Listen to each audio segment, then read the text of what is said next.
I needed to make this video to provide some needed clarification, but also to get a great discussion going, even with lots of examples of singers doing distortion and screaming correctly, and lots of new information that's showing us just how safe it is.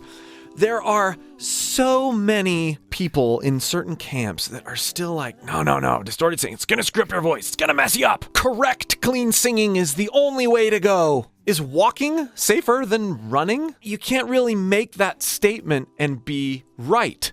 You have to know more and consider more. It's certainly possible, and people mess themselves up all the time singing cleanly, incorrectly. Now, this could be because you're doing things wrong, because you're straining over time, but a lot of times it just has to do with how long and how unmindfully you are doing some certain vocal technique, whether it's clean or distorted. And when you're not using compression or you're not using the things that actually make great distorted singing quite safe, when you're not using those when you're clean singing and you're overdoing it, too much air, too long, not enough variety, bad technique in other ways, you present to yourself the same risk level as doing gritty, distorted singing incorrectly. Now, here's the other thing, and this is where you could argue that you have a bit more safety in exploring dirty singing. When you are dialing things in with distorted techniques, your body tells you pretty quickly if something needs to be backed off. Oftentimes, and I speak from experience here too, we don't realize we've overdone it with our clean singing until few hours in sometimes. Overuse and burnout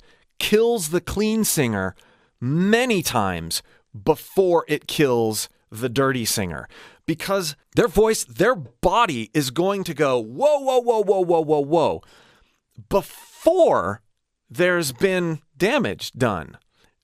There's louder signals that say you're doing something wrong when it comes to dirty singing compared to clean singing. We also have expectations as a factor here. The clean singer who is doing things poorly and incorrectly and not budgeting well will often push more based on, well, this person's singing clean and they sound healthy and I sound pretty good even though it doesn't feel all that good, so I'm just going to keep going and hope that things are okay. With distorted singing, I realize I'm making some generalizations here, but keep going with me here. With distorted singing, oftentimes when we're dialing that in and we're trying to make things work, things sound pretty horrible anyway. And so the practicing vocalist is forced, when we're doing more extreme techniques, to lean into sensation before sound. You're kind of forced to do that when you go that direction. You're not forced to do that with clean singing.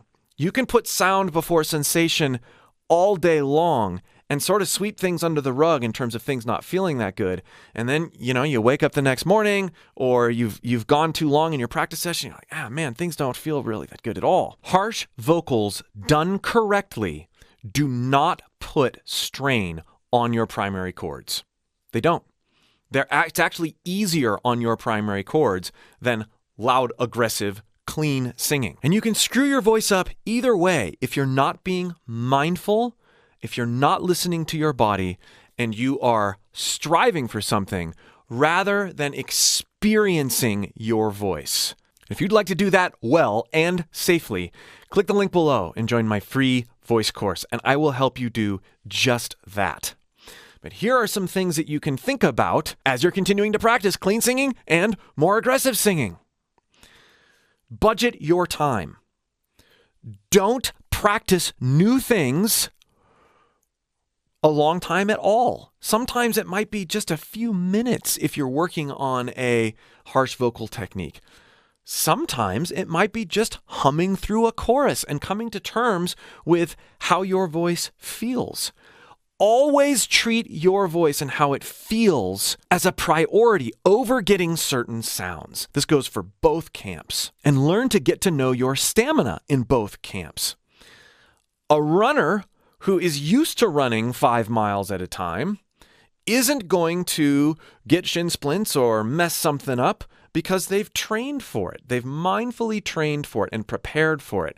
But a runner who hasn't done that and goes out and tries to run 5 miles and does so with a bad pair of shoes and isn't mindful about their technique, yeah, they're going to injure themselves.